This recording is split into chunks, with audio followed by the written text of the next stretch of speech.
ॐ अज्ञानतिमिरान्धस्य ज्ञानाञ्जनशलाकया चक्षुरुन्मीलितं येन तस्मै श्रीगुरुवे नमः।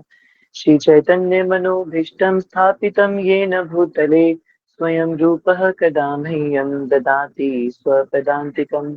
वन्देऽहं श्रीगुरो श्रीयुतपदकमलं श्रीगुरून् वैष्णवांश्च श्रीरूपं साग्रजातं सहगण रघुनाथान्वितं तं सजीवम् सावद्वैतं सावधूतं परिजनसहितं कृष्णचैतन्यदेवं श्रीराधा कृष्णपादान् सहगणललिता श्रीविशाखान्वितांश्च। हे कृष्णकरुणा सिन्धु दीनबन्धु जगत्पते गोपेश गोपिकान्त श्रीराधाकान्त नमोऽस्तुते। तप्त काञ्चन गौराङ्गी श्रीराधे वृन्दावनेश्वरी वृषभानुसुते देवी प्रणमामि हरिप्रिये। वाञ्छाकल्पतरुभ्यश्च कृपा सिन्धुभ्य एव च पतितानां पावनेभ्यो वैष्णवेभ्यो नमो नमः। कृष्णाय वासुदेवाय हरये परमात्मने प्रणतक्लेशनाशाय गोविन्दाय नमो नमः। कृष्णाय वासुदेवाय देवकीनन्दनाय च नन्दगोपकुमाराय गोविन्दाय नमो नमः। सच्चिदानन्दरूपाय विश्वोत्पत्त्यादिहेतवे तापत्रयविनाशाय श्रीकृष्णाय वयं नमः। श्रीरामाय वयं नमः। श्रीगौराय वयं नमः। पञ्चतत्त्वात्मकं कृष्णं भक्तरूपस्वरूपकं भक्तावतारं भक्ताख्यं नमामि भक्तिशक्तिकम्। आजानुलम्बितभुजौ कनकावदातौ सङ्कीर्तनैकपितरौ कमलायताक्षौ विश्वम्भरौ द्विजवरौ युगधर्मपालौ वन्दे जगत्प्रियकरौ करुणावतारौ। अनर्पितचरिं चिरात् करुणयावतीर्णया कलौ समर्पयितुम् उन्नतोज्ज्वलरसां स्वभक्तिश्रियम्। हरिः पुरटसुन्दरद्युतिकदम्ब सन्दीपितः सदा हृदयकन्दरे स्फुरतु वः शचीनन्दनः। नीलाचलनिवासाय नित्याय परमात्मने बलभद्रसुभद्राभ्यां श्रीजगन्नाथाय ते नमः। देवदेव जगन्नाथ प्रपन्नार्ति विनाशन त्राहि मां पुण्डरीकाक्ष पतितं भवसागरे। जय श्री कृष्ण चैतन्य प्रभु नित्यानंद श्री अद्वैत गदाधर शिवास आदि गौर भक्तवृंद। हरे कृष्ण कृष्ण कृष्ण हरे हरे हरे राम राम राम हरे हरे। श्री राधा रमण लाल की जय। श्री गोपाल भट्ट गोस्वामी जी महाराज की जय। अनंत कोटि वैष्णव गौर भक्त वृंद की जय।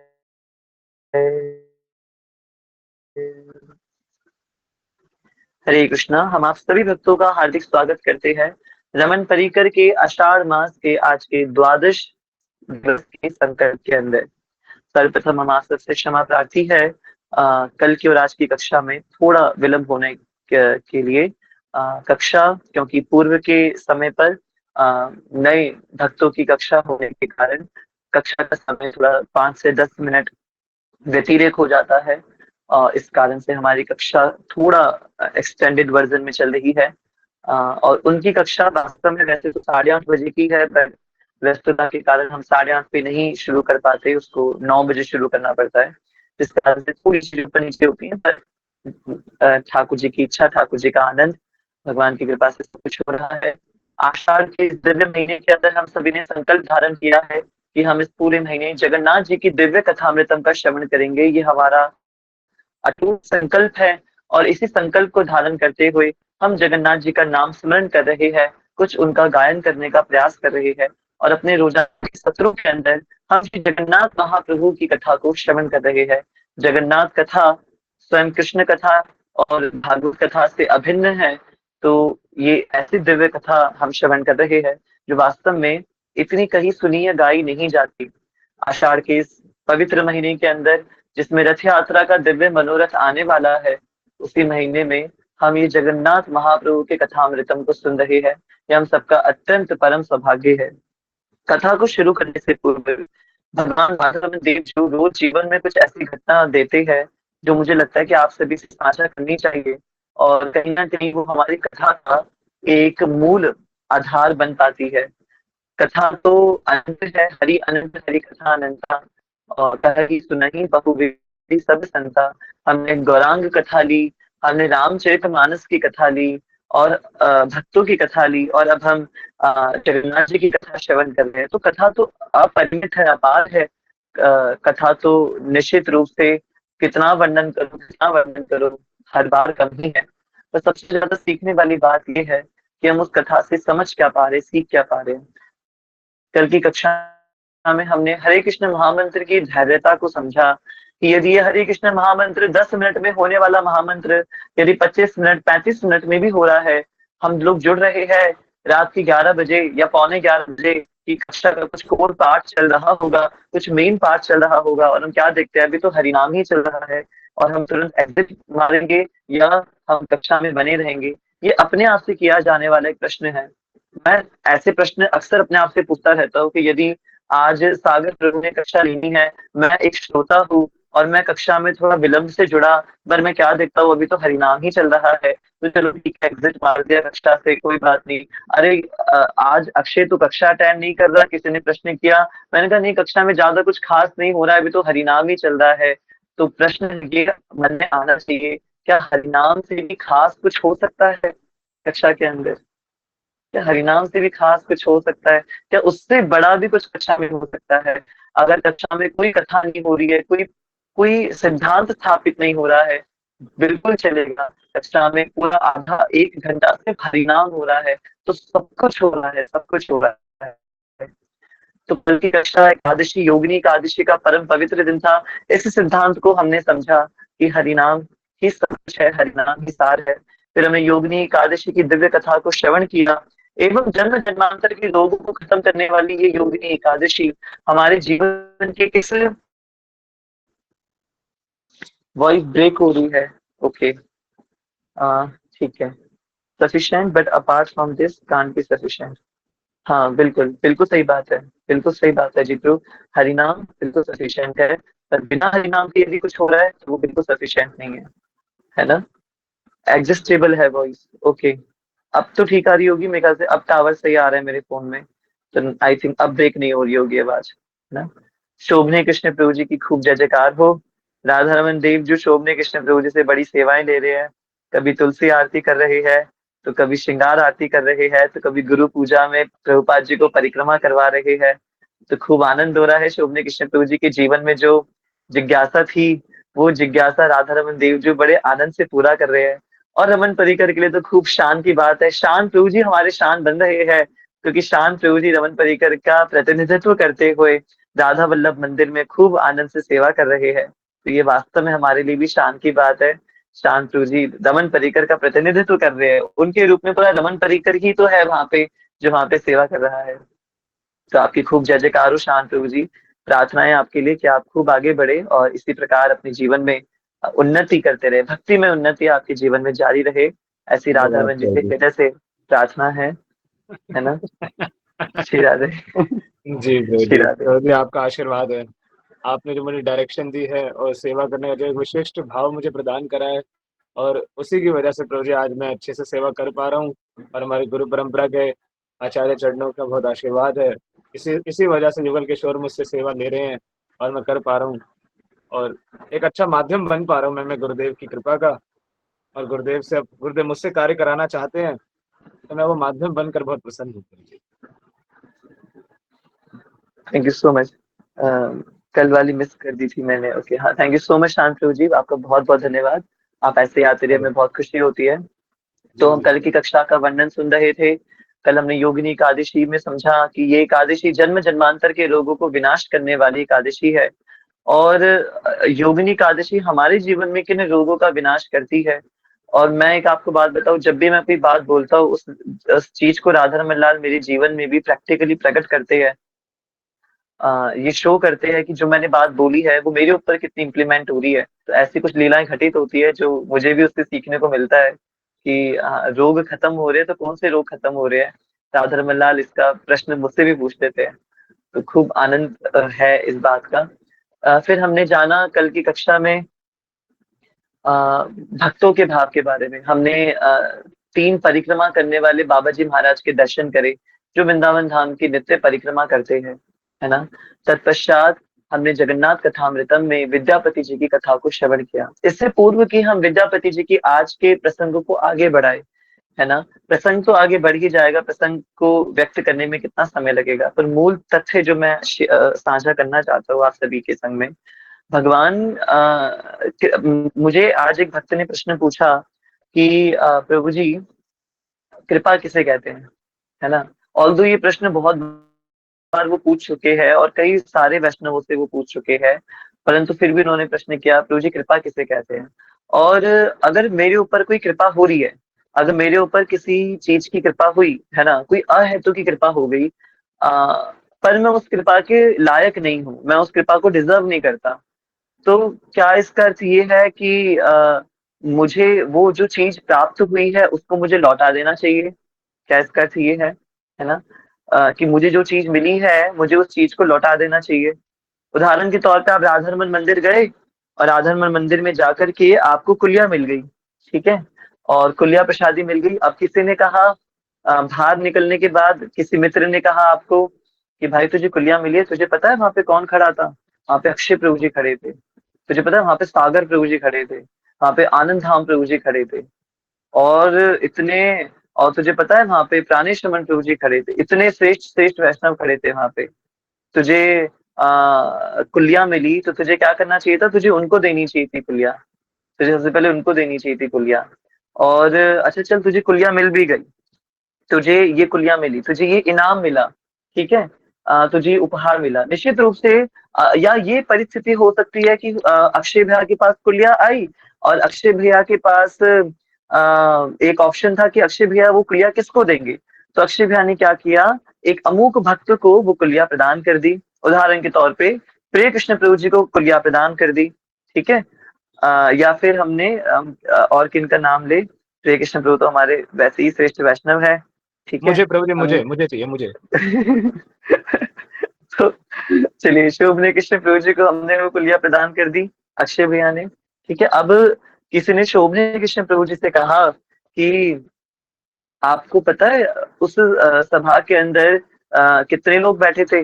वहां प्रिय कृष्ण प्रभु थे, प्राणेश रमन प्रभु थे, हरिहर देव प्रभु थे, सागर प्रभु जी थे, इतने उन्नत उन्नत वैष्णव थे, है ना। आद्या दीदी थी, श्रेया दीदी थी, श्रद्धा थी, और हमारे सभी वैष्णव थे, इतने सारे वैष्णव थे।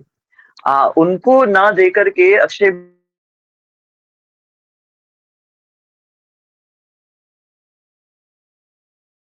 डिजर्व नहीं करते कुलिया लेने की, है ना। ये सब कौन कह रहा है? शोभने कृष्ण प्रभु जी से उनका कोई अपना वेलविशर कह रहा है उनसे ये बात कि अरे शोभने कृष्ण प्रभु शांत हो जाए, आप डिजर्व नहीं करते कुलिया को, भैया ने थोड़ा गलत डिसीजन लिया, भैया को आपको कुलिया नहीं देनी चाहिए थी, आप डिजर्व नहीं करते। अच्छा क्यों डिजर्व नहीं करते? क्योंकि इतने उन्नत वैष्णव और बैठे थे वहां पे, उनको देनी चाहिए थी कुलिया तो, है ना, उनको देनी चाहिए थी, आपको क्यों दी कुलिया? और अच्छा आप ये बताओ, आपको गोपी गीत आता है?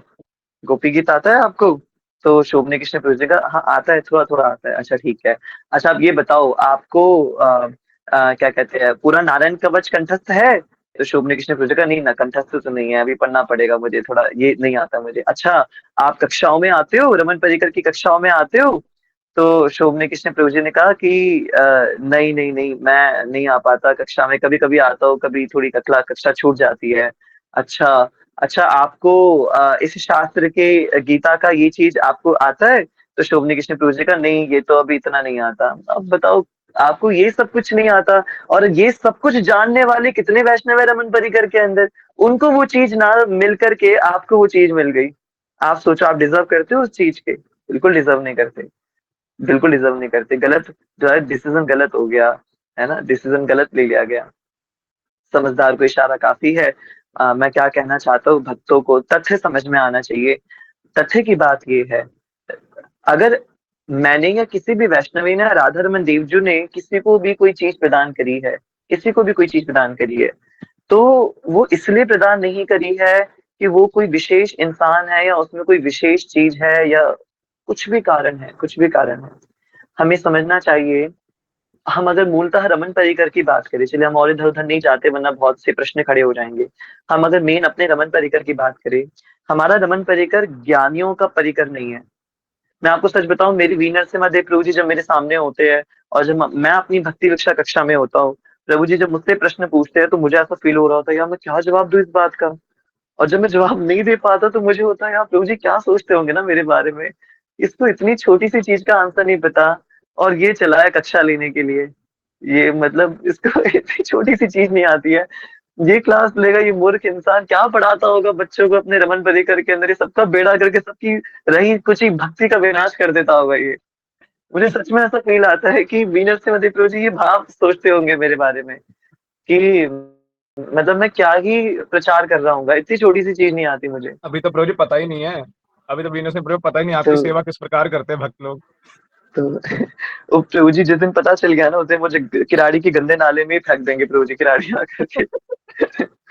मुझे इस इंसान को जीने का अधिकार नहीं है। तो प्रभु जी कहेंगे ये एक खून माफ हो जाएगा मुझे बिल्कुल ही।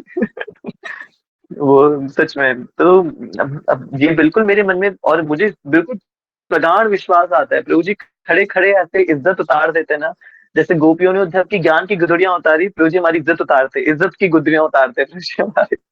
हमें बिल्कुल ऐसा कर फ़ील करा देते हैं कि तुम किसी काम के नहीं हो, धरती पे बोझ इंसान, सच में कहीं डूब के मर जाओ, किसी प्रभु जी काम के नहीं हो तुम वीनस लोग। सिंह देव प्रभु जी तो शांत रहते हैं। मतलब मैं तो कभी क्रोध तो करते देखा ही नहीं उन्हें, हमेशा प्रभु जी मुस्कुराते रहते हैं। वी नरसिम्हा देव प्रभु जी के जो अपने भक्त हैं, उनसे आप पूछिए। हम वैसे शांत है, बहुत शांत है, बिल्कुल बहुत चिल प्रभु जी है हमारे। पर जब प्रभु जी डाँटते हैं, क्लास लेते हैं, तब आप क्लास लीजिए वीनस हमारी जो निज भक्ति विषय की जो क्लास होती है, सेक्टर 22 वाले भक्तों की। तो उसमें जब प्रभु जी हमें हमारी तो इज़्ज़त मुझे भी उतार आना रहे है। होते हैं, बताना प्रभु जी उनकी क्लास कब होगी, मैं भी लूँगा।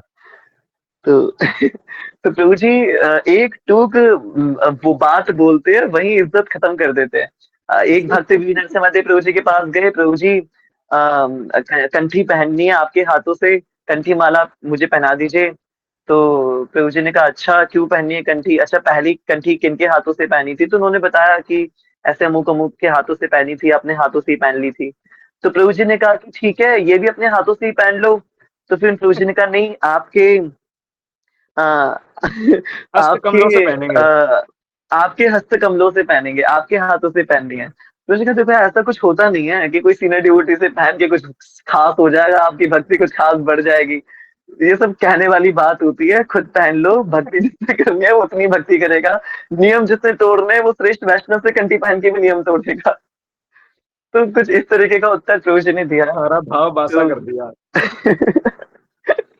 फिर भी अच्छा ये सब कह के इन्होंने पहना दी फिर भी कंठी माला। पर खुशी नहीं रही ना प्रभु जी, जो खुशी होती थी। तो प्रभु जी ने कहा कि देखो होना वोना कुछ है नहीं, पर आप कहते तो पहना देता हूँ मैं। खुशी तो खत्म फिर हो गई पूरी। पहन ली पर सही मजा बात नहीं है। आया। तो फिर हमारे वीनस से वाले प्रभु जी हमारी इज्जत की गुदरियां उतारते हैं। तो मैं आपको ये बताना चाहता हूँ, रमन परिकर ज्ञानियों का परिकर नहीं है। एक मेन बात, हम सब इस बात को अपने हृदय में धारण करके रखें, है ना? वो जो भक्त है कंठी माला वाले भक्त, वो हमारे प्रिय कृष्ण प्रभु जी है जिनके साथ ही लीला घटित हुई थी। अच्छा। हाँ जी। तो ओहो। हम इस बात को समझे, रमन परिकर ज्ञानियों का परिकर नहीं है। यहाँ पे ज्ञानियों की कोई आवश्यकता नहीं है। क्या कर लिया, किसके ज्ञान ने क्या उखाड़ लिया? खूब ज्ञानी आए, खूब ज्ञानी गए यहाँ से, और मुझे मिला के कोई ज्ञानी नहीं है यहाँ पे। मैं सब ये बिल्कुल बात कह रहा हूँ कि ज्ञानियों की सभा नहीं है रमन परिकर। ये राधा रमन जी के मासूम मूर्खों की सभा है, मासूम मूर्खों की सभा है। यहाँ पे अपने ज्ञान से जो चीज बोली जा रही है ना, वो चीज नहीं समझ में आएगी। यहाँ जो अपने अनुभव से बात बोली जा रही है, वो चीज समझ में आएगी। नहीं आ रही श्रद्धा? हरे कृष्ण प्रभु, वॉइस क्लियर है? वॉइस क्लियर है, ठीक है। इसलिए आप किसी भी भक्त के प्रति अपने मन के अंदर, स्पेशली रमन परिकर के अंदर, आप द्वेष प्रकट ना करें। द्वेष बिल्कुल भी प्रकट ना करें। हम किसी को भी देख के ये जज ना करें कि कौन किस चीज़ के लिए डिज़र्व करता है या डिज़र्व नहीं करता, है ना? वास्तव में हम में से कोई भी किसी भी चीज़ को डिज़र्व नहीं करता। ये बात बिल्कुल सत्य है ना? मैं खुद किसी भी चीज़ को डिज़र्व नहीं करता। मैं आज सोचता हूँ राधा रमन जी, मैं जब अपनी 9th क्लास में था, मैं आज उन बच्चे से शेयर कर रहा था कि मैं जब अपने स्कूल टाइम पे था, 9th क्लास में था, और मैं खिलाड़ी का एक बहुत अच्छा स्कूल है, बड़ा स्कूल है, चौधरी बलदेव स्कूल। उस स्कूल में मैं पढ़ता था, और खूब नामी-गिरामी और बहुत शानदार स्कूल है, बहुत बड़ा स्कूल है। तो उसमें खूब बढ़िया पैसे 9th क्लास में था, बहुत शाई कैंडिडेट था, गुजरात से जस्ट नए-नए आई थी, दिल्ली के माहौल में ढलना थोड़ा मुश्किल काम था मेरे लिए। तो अभी भी अपने आप को एडजस्ट नहीं कर पाया था दिल्ली के अंदर। तो वो माहौल जो अच्छी बात ये थी कि गुजरात में हमें एक बहुत हमारे स्कूलों के अंदर का माहौल बहुत ही सनातनी माहौल रहता है गुजरात के अंदर। तो वहाँ पे बच्चे ऑल्दो मॉडर्न स्कूलों में पढ़ते हैं, अंग्रेजी विद्यालयों में पढ़ते हैं, पर वहाँ पे बच्चों को अपने सनातन शिक्षा से जोड़ के रखा जाता है। तो हम हमारे स्कूल में गाली देना या टीचर को कुछ बोलना या कुछ भी चीज़ करना बिल्कुल अलाउ, मतलब एक्चुअली हमने ऐसा सीन देखा ही नहीं था। और जब हम गुजरात से दिल्ली आए तो ये सब कुछ देखने को मिलता था स्कूलों के अंदर। तो अपने आप को बहुत अनकंफर्टेबल फील करता था मैं। अब जब भी 9th क्लास में था मैं, तो मैं बहुत बुली होता था। बच्चे बहुत परेशान करते थे, अलग-अलग नामों से चिढ़ाते थे, बहुत टीज़ करते थे। ऑल्दो मैं टीचर्स की नज़र में बहुत अच्छा था, पढ़ने वाला बच्चा था, रैंकर था अपनी क्लास के अंदर। बट क्लास के बाकी बच्चों के लिए उनका मज़ाक का एक एलिमेंट था, एक उनका माध्यम था, जिसको पकड़ के वो मज़ाक उड़ा सके जी भर के और वो खुश हो सके। तो मैं सच में किसी बार इतना डिमोटिवेट फील करता था कि क्या मैं कभी भी कुछ कर पाऊँगा अपनी लाइफ़ के अंदर? ये लोग जो कहते हैं मेरे बारे में, ये बिल्कुल सत्य कहते हैं, बिल्कुल ठीक कहते हैं। क्या मैं सच में कभी कुछ कर पाऊँगा अपने जीवन के अंदर? मैं कैसे आगे बढ़ूँगा? मुझे तो बोलना भी नहीं आता, मैं इतना शाय इंसान हूँ, मैं किसी के आगे बोल नहीं सकता, कुछ कर नहीं सकता। और ये सच में अपने हृदय के अंदर ये इन्फीरियॉरिटी मेरे अंदर भर दी गई थी समाज के द्वारा, मेरे क्लासमेट्स के द्वारा। और अपने आप को इतना इन्फीरियर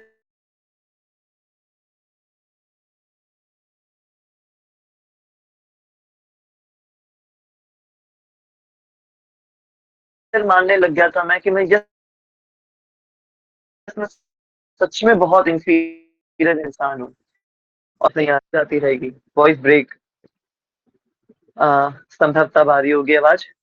तो जय, ऐसा विचार जब मैंने किया, आप देखिए जिस दिन से राधा रमन लाल जीवन के अंदर आए, मैंने जैसे बताया 11वीं कक्षा के अंदर जब मैं था, उस समय इस्कॉन मंदिर से परिचय हुआ और गीता जी पढ़ने का अभ्यास शुरू करा। जैसे ही राधा रमन जी जीवन के अंदर आए, तो राधा रमन जी ने इतनी ऐसे जीवन को परिवर्तित कर दिया।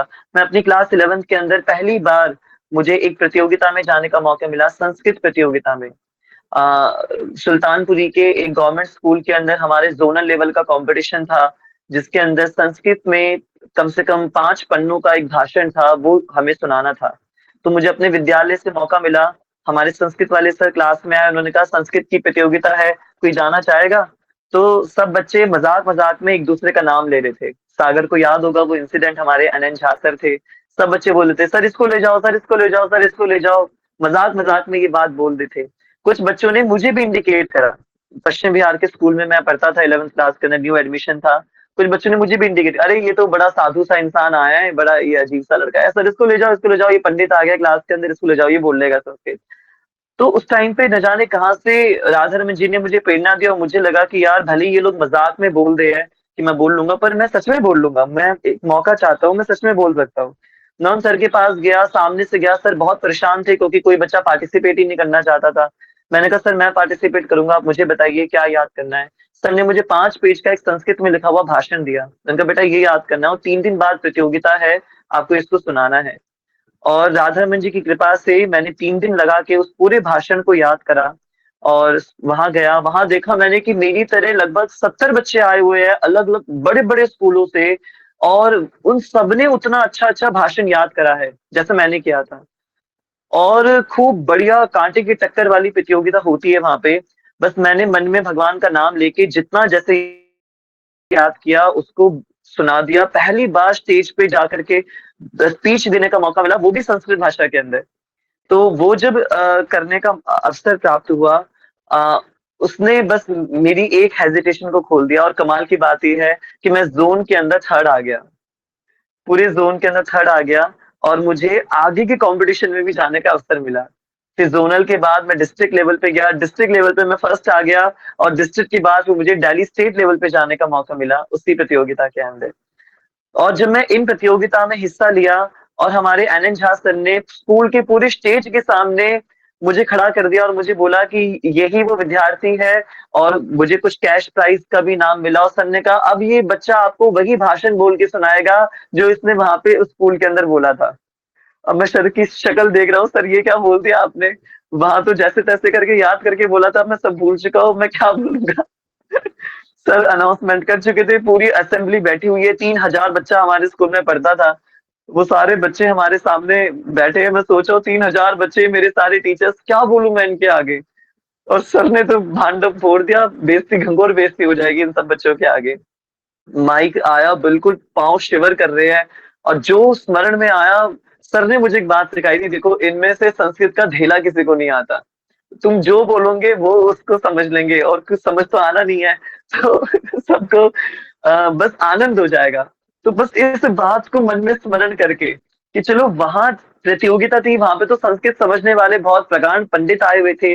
झंडेवालन मंदिर के सामने दिल्ली संस्कृत अकादमी है, तो दिल्ली संस्कृत अकादमी से जजेस आए हुए थे, वो लोग समझने वाले थे। पर यहाँ कौन समझेगा? मैंने कहा देखो सर जी, आपके अलावा किसी को कुछ समझ नहीं आएगा। तो अब मुझे कुछ कहना मत, मैं खूब बाप भैया करने वाला हूँ अभी यहाँ पे मेरे भाषण का। और मैंने बोलना शुरू करा और मैंने खूब बढ़िया टांगे तोड़ी अपने भाषण की। पर जितना था, जितना याद आया, लाइनें आगे पीछे कर करा के लगभग 10-15 मिनट तक मैंने वो संस्कृत की स्पीच दी पूरी असेंबली के सामने। सागर साक्षी है उस बात का, क्योंकि सागर भी अवेलेबल थे उस दिन असेंबली के अंदर। और जब वो मेरी स्पीच हुई, वो स्पीच इतनी अच्छी हुई और इतनी अच्छी हुई कि पहली बार स्कूल ने किसी को संस्कृत के अंदर बोलते हुए सुना। हिंदी में बहुत सुना था, इंग्लिश में बहुत सुना था बोलते, पहली बार किसी को संस्कृत में बोलते हुए सुना कि संस्कृत में भी संवाद किया जा सकता है। और वो दिन था जिस दिन भगवान की कृपा से मैं पूरे स्कूल के अंदर संस्कृत बॉय के नाम से फेमस हो गया। और मैं जिस भी क्लास में जा रहा हूँ, जहां जा रहा हूँ, वो संस्कृत बॉय के नाम से फेमस हो गया। और उसके बाद की जो मेरी जर्नी रही पूरी क्लास 11th-12th के अंदर, फिर वो लड़का जो 9th में एक चूं तक की आवाज नहीं कर सकता अपनी क्लास के अंदर, सारे बच्चों से बुली होता था, परेशान होता था, वो लड़का क्लास 12th में स्कूल का हेड बॉय बना। और मल्टीपल अपॉर्चुनिटीज राधा रमन देवजू की कृपा से मिल पाई। आज जब मैं उन भक्त से ये सारी बातें शेयर कर रहा था, तो मैंने उनको एक दृष्टांत ये कह करके दिया कि राधा रमन जी सड़क पे ठुकराए हुए पत्थर को कब उठा करके अपने सिर का मुकुट का हीरा बना ले, हम कुछ नहीं कह सकते। आज इतने वर्ष हो गए अपनी स्कूल की शिक्षा को छोड़े हुए, कॉलेज की शिक्षा भी पूर्ण हुई और रमन पर्रिकर बन गया, स्कॉन में प्रचार करने का मौका मिला, और न जाने कहाँ कहाँ जाकर के भौतिक दुनिया के अंदर भी और आध्यात्मिक दुनिया के अंदर भी। आज से 2 वर्ष पूर्व भारत सरकार की MSME ministry, ministry of medium micro medium and small enterprises की तरफ से दिल्ली के लाजपत नगर के अंदर मौजूद एक बड़े से वर्ल्ड कॉन्वोकेशन सेंटर पे मुझे अवसर मिला वहां पे एमएसएमई मिनिस्ट्री को प्रेजेंट करने का। तो राधारमन जी यदि भौतिक शिक्षा के अंदर भौतिक प्रगति देते हैं, तो आध्यात्मिक जीवन के अंदर भी आध्यात्मिक प्रगति देते हैं। ठाकुर जी चाहे तो किसी को क्या कुछ नहीं बना सकते, ठाकुर जी चाहे किसी को क्या कुछ अचीवमेंट नहीं दिलवा सकते, है ना। आज मैं उन भक्तों से यही शेयर कर रहा था, और आप सबको ये सारी बातें बताने का मूल अर्थ ये है कि अब मैं अगर ये देखूं कि ये भक्त लोग मुझे क्यों इतना पूछ रहे हैं, कोई किसी को क्यों इतना पूछ रहा है, या ये मेरे पास क्यों आ रहे हैं, मेरी बात क्यों मान रहे हैं, क्यों इतना आदर सत्कार मिल रहा है, तो समझ में आया। तो एक बात समझ में आई, क्या बात समझ में आई कि हुआ क्या था कि मैं अपने घर पे रसगुल्ले का डब्बा लेकर के आया और खूब आनंद से रसगुल्ले खाए। और जैसे ही रसगुल्ले खत्म हो गए, तो वो डब्बा मैंने फेंक दिया। इतने दिनों से वो डब्बा मेरी फ्रिज की शोभा बढ़ा रहा था, उसको खूब बढ़िया ट्रीटमेंट मिल रहा था, खूब बढ़िया उसको डाइनिंग टेबल पे सजाया जा रहा था, खूब बढ़िया उसको बड़े बड़े मेहमानों के आगे रखा जा रहा था। पर जैसे ही उसके अंदर रसगुल्ले खत्म हो गए, वो डब्बा आज कूड़े के डब्बे में पड़ा हुआ है। क्या शिक्षा मिली हमें इसका अर्थ मोल डब्बे का नहीं था, डब्बे के अंदर पड़े हुए रसगुल्लों का मोल था। डब्बे के अंदर रखे हुए रसगुल्लों का मोल था। अर्थात मोल मेरा नहीं था, मोल इस शरीर का नहीं था, और ना आज इस शरीर का मोल है। मोल है इस शरीर को शोभायमान करने वाले राधा रमन जी का। ये राधा रमन जी का मोल है। ये जो प्रसिद्धि हो रही है, जो प्रतिष्ठा हो रही है, ये राधा रमन जी की प्रतिष्ठा है। ये राधा रमन जी थे जिन्होंने उस समय पे मुझे संस्कृत बोलने की प्रेरणा प्रदान करी और विद्यालय में इतना नाम करा दिया। ये राधा रमन जी थे जिन्होंने मुझे प्रेरणा दी और भारत सरकार की तरफ से बोलने का अवसर प्राप्त हुआ। और राधा रमन जी थे जिन्होंने विद्यालय के अंदर नौकरी दे दी। राधा रमन जी थे जिन्होंने पंजाबी बाग मंदिर से जोड़ दिया। राधा रमन जी थे जिन्होंने रमन पर्रिकर बना दिया। राधा रमन जी थे जिन्होंने आप सारे भक्तों को मिला दिया। वो राधा रमन जी थे जिनके कारण आप सब भक्तों से मैं मिल पाया और ये रमन पर्रिकर इतने आनंद से चल पाया। तो मोल तो मेरा था ही नहीं, मोल तो रसगुल्ले का था, डब्बे का मोल नहीं था। जिस दिन रसगुल्ले चले जाएंगे, डब्बा कूड़े के डब्बे में पड़ा होगा। जिस दिन जीवन से राधा रमन लाल चले जाएंगे, उस दिन सारे लोग दूर हो जाएंगे। ये प्रतिष्ठा सूकर की विष्ठा बन जाएगी, किसी काम की नहीं आएगी। इसलिए हमारे रमन परिकर के अंदर एक एक भक्त, जिसको जो चीज कृपा से मिल रही है, वो हर एक उस चीज को डिजर्व करता है, पर अपने गुणों के कारण नहीं करता। राधा रमन जी की उसके जीवन में उपस्थिति के कारण वो डिजर्व करता है। तो यदि हम किसी भक्त से द्वेष दृष्टि रखते हैं, यदि हम किसी भक्त को द्वेष भावना से देख रहे हैं कि ये तो उसको डिजर्व ही नहीं करता, फिर भी अक्षय भैया या रमन परिकर के माध्यम से उसको इतना इतना ग्लोरिफिकेशन मिल गया। अरे प्राणेश अमन प्रभु जी तो ऐसे है वैसे है, और देखो जन्मदिन पे उनकी कितनी तारीफें हो रही हैं। यदि किसी भी प्रकार से किसी भी भक्त से कि देखो हरिहर देव प्रभु का कितना गुणगान हो रहा है, या देखो प्रिय कृष्ण प्रभु को रमन परिकर का प्राइड अवार्ड मिल गया, या अन्य अन्य प्रकार से किसी भी भक्त का कैसा भी गुणगान से यदि हम द्वेष कर रहे हैं, तो वो द्वेष उस भक्त से नहीं कर रहे, उस भक्त के जीवन में मौजूद राधा रमन लाल से हम द्वेष कर रहे हैं। क्योंकि अवार्ड उस भक्त को नहीं मिला है, ग्लोरिफिकेशन उस भक्त का नहीं हुआ है, उस भक्त के जीवन में मौजूद राधा रमन लाल का हुआ है। तो आज से हम अपने जीवन में इस बात को अच्छे से गांठ बांध ले। रमन परिकर मूर्खानंदों का परिकर है। राधा रमन जी ने ज्ञानी भक्तों को नहीं भेजा है। जो ज्ञानी थे वो कब के चले गए इस ग्रुप से। यहाँ पे ज्ञानियों की सभा नहीं है। यहाँ पे अपने आप को तोप मानने वालों की सभा नहीं है। यहाँ अपने आप को नीच मानने वालों की सभा है, जो अपने आप को कुछ नहीं मानते। दीनहीनों की सभा है रमन परिकर। और जो अपने आप को दीनहीन मानता है, राधा रमन जी की कृपा से वो इस परिकर के अंदर जुड़ा हुआ है। और वो ही हमारे रमन परिकर का वास्तव में प्राइड ऑफ रमन परिकर है ना। तो हम किसी से भी द्वेष ना रखें अपने जीवन में। रमन परिकर के अंदर ये सिद्धांत लागू है कि हमारा एक एक भक्त हमारे लिए राधा रमन जी का स्वरूप है। उसके जीवन में जो उसकी प्रतिष्ठा है वो राधा रमन देव जी के कारण है। इस बात को ही अपना सिद्धांत मान करके आज के बाद हम अपने जीवन में चले। आप देखिए जीवन का दृष्टांत बदल गया तो सब कुछ बदल जाएगा, है ना। दृष्टांत बदल गया तो सब कुछ बदल जाएगा। यही चीज हम लोगों को समझनी है, सीखनी है, और मुझे प्रतीत हुआ कि आप सबसे साझा करनी चाहिए, है ना। और एक बहुत अच्छी प्यार भेजी है हमारे अनुग्रहित भक्त प्रभु ने ढूंढ करके कहीं से। दीनेर अधिक दया करे भगवान, कुलीन पंडित धनीर बड़ा अभिमान। तो भगवान किस पे दया करते हैं। अनुभव प्रभु जी ने प्यार भेजी है कि दीन व्यक्ति पे दया करते। दीनेरा अधिक दया करे भगवान, दीन पे अधिक दया करते हैं भगवान। और जो कुलीन है ना, जो धनवान है, जो पंडित है, जो ज्ञानी है, उसको अपनी उन्हीं चीजों का अभिमान हो जाता है। करता हम इति मन्ने थे। अरे भाई मैंने तो कुछ करा ही नहीं, करने वाले राधा रमन लाल है। आज वो मेरी आवाज छीन ले, मेरी स्कूल की नौकरी चली जाएगी। आज वो मेरा ये जो ज्ञान मुझे प्राप्त हुआ मेरे गुरुदेव की कृपा से, वो छीन ले, तो ये रमन परिकर की कक्षा जो मैं ले पा रहा हूँ, जो सेवा कर पा रहा हूँ, सारी धरी रह जाएगी। तो मेरा तो कुछ था ही नहीं, है ना। वो भक्त लोग आजकल एक भौतिक गाना लगाते हैं राधा रमन जी की छवि के साथ। वो क्या है वो गाना, जो भी है सब तेरा, सब मेरा, तेरे हवाले कर दिया। तो मैं एक विचार करता हूँ कि तेरे हवाले कर दिया, ये तो बात सही है, पर मेरा तो कुछ था ही नहीं। हमारे गुरुदेव कहते हैं कि आपका था ही क्या जो आपने हवाले कर दिया। वो पहले ही उन्हीं के हवाले था, बस हम नहीं जान पा रहे थे। गाने ये होना चाहिए था कि जो भी है सब तेरा, तेरे हवाले कर दिया। तो मेरा तो कुछ था ही नहीं राधा रमन लाल, सब आप ही का दिया हुआ था, और वो आपका दिया हुआ ही मैं आपको अर्पित कर रहा हूँ, है ना। तो ये भाव हम मन में रखे, ये हमें आगे प्रेरणा देगा, जीवन में आगे बढ़ाने में और द्वेष कम करने में हमें सहायता प्रदान करेगा, है ना। समय तो वैसे पूरा हो ही गया है जगन्नाथ कथामृतम, फिर भी चलिए कुछ मिनटों के अंदर जल्दी जल्दी हम कुछ श्रवण कर लेते हैं। कल की कक्षा में विद्यापति जी का वर्णन सुना।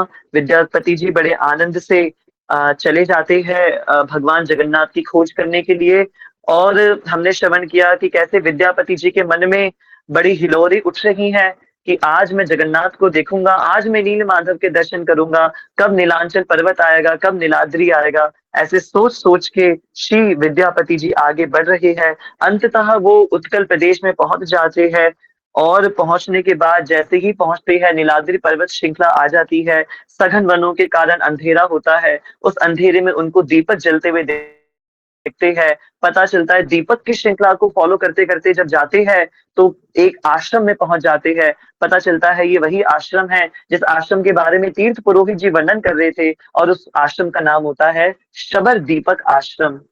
वो शबर दीपक आश्रम होता है। उसी आश्रम के अंदर शबर जाति के लोग निवास करते हैं।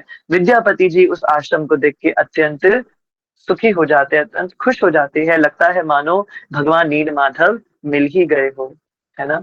तो कल की कक्षा को यहाँ पे विश्राम किया था। कुछ श्रवण जल्दी से हम बिल्कुल आगे का कर लेते हैं। आप लोग बहुत धैर्यता से मेरी बात को सुनिएगा, थोड़ा स्पीड में चलेंगे, और आज के जो विद्यापति जी का जो प्रसंग है आगे का उसको श्रवण करेंगे। आज विद्यापति जी मिलने वाले हैं विश्व वसु जी से। विश्व वसु जी से मिलने वाले हैं। ये विश्व वसु जी कौन है? ये परम वैष्णव है विश्व वसु जी। उन सारी शबर जनजाति के जो लोग हैं, उन सारी शबर जनजाति के लोगों के प्रमुख सेवायत आचार्य है, प्रमुख सेवायत वैष्णव है। होता ये है कि जब विद्यापति जी उस आश्रम को देखते हैं तो उस आश्रम के अंदर प्रवेश करते हैं। जैसे ही आश्रम में प्रवेश करते हैं तो अपनी भावनाओं को नियंत्रित करते हुए आश्रम में प्रवेश करते वक्त वो क्या देखते हैं कि शबर जाति के वैष्णवों की सभा लगी हुई है उस आश्रम के अंदर। उस आश्रम में प्रवेश करके वैष्णवों की सभा देख करके वो पहचान जाती है कि ये सारे वो वैष्णव है जो भगवान नील माधव की सेवा करते हैं। विद्यापति जी उन सारे शबर आश्रम में रहने वाले वैष्णवों को देख करके प्रणाम करते हैं। वांछा कल्प तरुभ्यश्च कृपा सिंधुभ्यैव च पतिता नाम पावनेभ्यो वैष्णवेभ्यो नमो नमः। वैष्णव को प्रणाम करता हुआ देख वो सारे शबर जाति के लोग खड़े हो जाते हैं, देखते हैं कि कोई बड़ा वैष्णव आया है, और वो बड़ा वैष्णव को देख करके सभी लोग विद्यापति जी का स्वागत करते हैं। विद्यापति जी विश्व वसु नामक उस शबर जनजाति के प्रमुख सेवायत से मिलते हैं। मिलकर के उनको पता चलता है कि जिनसे वो मिल रहे हैं कुछ क्षण पूर्व विद्यापति जी देखते हैं कि वही विश्व वसु जी भगवान विष्णु की सेवा कर रहे थे, भगवान विष्णु की आराधना कर रहे थे। उनका शरीर ईश्वर का प्रसाद ग्रहण करके इतना सौंदर्यमय हो गया था। किनका शरीर? विश्व वसु जी का। विद्यापति जी देख पा रहे हैं कि विश्व वसु जी का जो शरीर है वो ईश्वर का प्रसाद ग्रहण करने के कारण इतना सौंदर्यमय हो गया था कि उनमें से एक थोड़ी मध्यम मध्यम प्रकाश निकल रहा था, उनमें से बहुत आनंद कर देने वाली सुगंध निकल रही थी। विद्यापति जी उनसे मिलकर के अत्यंत प्रसन्न हो गए और उनसे तुरंत ही एक महान वैष्णव के रूप में मिलने लगे, आदान प्रदान करने लगे। गृहणाति प्रति क्या है वो श्लोक शांत प्रभु जी? एकदम मैं विस्मृत कर गया। तो गोस्वामी जी बता रहे हैं, प्रतिगृह्णाति गुह्यमाख्याति पृच्छति। हाँ गुह्यम भुङ्क्ते आख्याति पृच्छति भोजतेश्चैव षड्प्रीति लक्षणम्। हाँ बिल्कुल, षड्विधि प्रीति लक्षणम ददाति प्रीति गृह्णाति गुह्यम आख्याति पृच्छति। तो इस प्रकार से आदान प्रदान करने लगे विश्व वसु विद्यापति जी विश्व वसु जी के साथ। वे समझ गए कि वे ही विश्व वसु जी ही यहाँ के मुख्य पुजारी है, और यही वो एकमात्र व्यक्ति है जो मुझे नील माधव से मिलवा सकते हैं और नील माधव के बारे में बता सकते हैं। सबर जाति के विश्व वसु जी के विचारों को वो समझ गए। विश्व वसु जी जो विद्यापति जी के विचारों को समझ गए, उनको समझ में आ गया कि विद्यापति जी यहाँ पे क्यों आए हैं। विद्यापति जी को कोमलता से अपने हृदय के अंदर अपने गले से लगाते हुए विश्व वसु जी बोले, अरे ब्राह्मण आप कहाँ से आए हैं? कौन बोल रहा है? विद्यापति जी बोल रहे हैं। किनसे बोल रहे हैं? विश्ववसु जी से बोल रहे हैं। विश्ववसु जी से बोल रहे विद्यापति जी से विश्ववसु बोल रहे हैं कि हे ब्राह्मण, आप कहाँ से आए हैं? आप इस वन में क्यों आए हैं? निसंदेह आपको बहुत से गंभीर वनों का सामना करना पड़ा होगा। बहुत से नदी नाले आपके रास्ते में आए होंगे, बहुत अंधकार में जंगल आपके रास्ते में आए होंगे, बहुत से कंकड़ कीट पतंग आपके रास्ते में आए होंगे, आपको चलने में बहुत कष्ट हुआ होगा, आप बहुत थक गए होंगे, और फिर भी आप इतनी कष्टमय यात्रा को करके आए हैं, तो निश्चित रूप से आपका यहाँ आने का एक बहुत बड़ा कारण होगा। विश्ववसु जी कह रहे हैं विद्यापति जी से, है ना। आगे कहते हैं विश्ववसु जी विद्यापति जी से कि आइए कुछ देर यहाँ पे बैठिए और थोड़ा विश्राम कर लीजिए। विश्ववसु जी ने विद्यापति जी के लिए जल की व्यवस्था करी, जिससे वे अपने पैर धो सके, और उन्होंने विद्यापति विद्यापति जी को बैठने के लिए एक सुंदर आसन प्रदान करा। तत्पश्चात विश्ववसु जी ने ब्राह्मण के लिए, यानी हमारे विद्यापति जी के लिए सुंदर प्रसाद की व्यवस्था करी। अपने शबर जाति के लोगों से कह करके खूब दिव्य प्रसाद बनवाए और वो प्रसाद परोसे। किंतु विद्यापति जी के मन में तो एक ही इच्छा हिलोरे ले रही थी। एक ही इच्छा बार बार बलवती होते हुए बार बार प्रकट हो रही थी। उनको खूब आदर सत्कार मिल रहा था विद्यापति जी को, विश्ववसु जी से और वहां के सभी लोगों से, पर वो सत्कार उनको अच्छा नहीं लग रहा था। वो तो ये सोच रहे थे कि कैसे मौका मिले, कैसे मैं विश्ववसु जी से बात करूं, कैसे मैं बात को छेड़ू, कैसे उनसे बोलूं कि मैं यहाँ पे नील माधव के दर्शन करने आया हूँ और अपने मालवा के राजा राजा इंद्रदुम्न को दर्शन करवाने लाने की आज्ञा मांगने आया हूँ। विद्यापति जी के मन में ये बात बार बार हिलोरे ले रही थी। विद्यापति जी ने अपने आसन से उठते हुए कहा कि कोई फल अथवा भोजन मुझे विश्ववसु जी नहीं चाहिए। हे विश्ववसु जी, आप परेशान मत होइए, मुझे कोई फल कोई भोजन इत्यादि नहीं चाहिए। कृपया मेरे उस मनोरथ को पूर्ण कर दीजिए जिसके लिए मैं इतनी कठिनाइयों को झेलते हुए इतने दिनों की यात्रा करके मालवा प्रदेश से इस उत्कल प्रदेश के पूरी क्षेत्र के अंदर आया हूँ। मैं मालवा के राजा और वहां के राज पुरोहित का प्रतिनिधित्व हूँ, उनका दूत बन करके आया हूँ। राजा की आज्ञा अनुसार मैं भगवान विष्णु के दर्शन करने यहाँ आया हूँ। मैंने सुना है एक तीर्थ पुरोहित से जो आप ही के यहाँ पे 1 वर्ष तक रहे थे, उन्होंने हमें बताया है कि यहाँ पे भगवान अपने पर ब्रह्म रूप में निवास करते हैं, अपने साक्षात पर ब्रह्म रूप में निवास करते हैं। यह बात सुनकर के हमारे राजा ने उन पर ब्रह्म भगवान नील माधव के दर्शन करने का व्रत धारण कर लिया है। राजा के व्रत धारण के कारण राजा ने ऐसा व्रत धारण किया है कि वो अपने उस उपवास को, अपने उस वास्तविक व्रत को तभी तोड़ेंगे जब मैं वापस मालवा में लौट करके भगवान से मिलने का संदेश उनको प्रदान करूंगा। मालवा में बैठे हुए हमारे राजा इंद्रदुम्न एक घोर तपस्या में लीन है इस वक्त। वो अन्न जल का त्याग करके भगवान विष्णु की तपस्या में लीन हो चुके हैं और नित्य प्रति प्रार्थना कर रहे हैं कि उनको भगवान के दर्शन हो जाए और अपनी चर्म चक्षुओं से दर्शन हो, कोई दिव्य आंखों से दर्शन ना हो, ऐसी उनकी मनोरथ है, ऐसी उनकी वांछा है।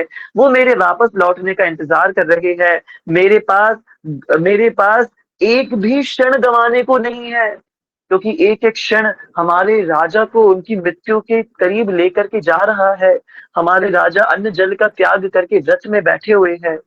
इसलिए हे विश्ववसु जी, मैं आपसे विनती करता हूँ, कृपया और विलंब ना करिए, अविलंब मुझे ईश्वर के दर्शनों की व्यवस्था कर दीजिए। इतना कह करके हमारे विद्यापति जी आशानवान होकर के अपने नेत्रों में जल भर करके अनुकूल उत्तर पाने के लिए विश्ववसु जी की ओर निहारने लगते हैं और ये सोचने लगते हैं कि बड़ी हिम्मत करके मैंने अपनी बात को विश्ववसु जी के सामने, उस शबर जाति के प्रमुख सेवायत के सामने रख दी है। इतने आनंद से, इतने विश्वास से अपनी बात रखी है, जरूर ये बात सुनकर के विश्ववसु जी का हृदय पिघल जाएगा और वो मुझे, मेरे राज पुरोहित और हमारे राजा इंद्रदुम्न को परब्रह्म भगवान नील माधव के दर्शन करने की आज्ञा प्रदान कर देंगे। ऐसा विचार करके अपनी बात को और अपनी वाणी को विश्राम करके विश्ववसु जी ये सारी बात समझाते हैं और अपनी वाणी को विश्राम कर देते हैं और विद्यापति जी विश्राम कर देते हैं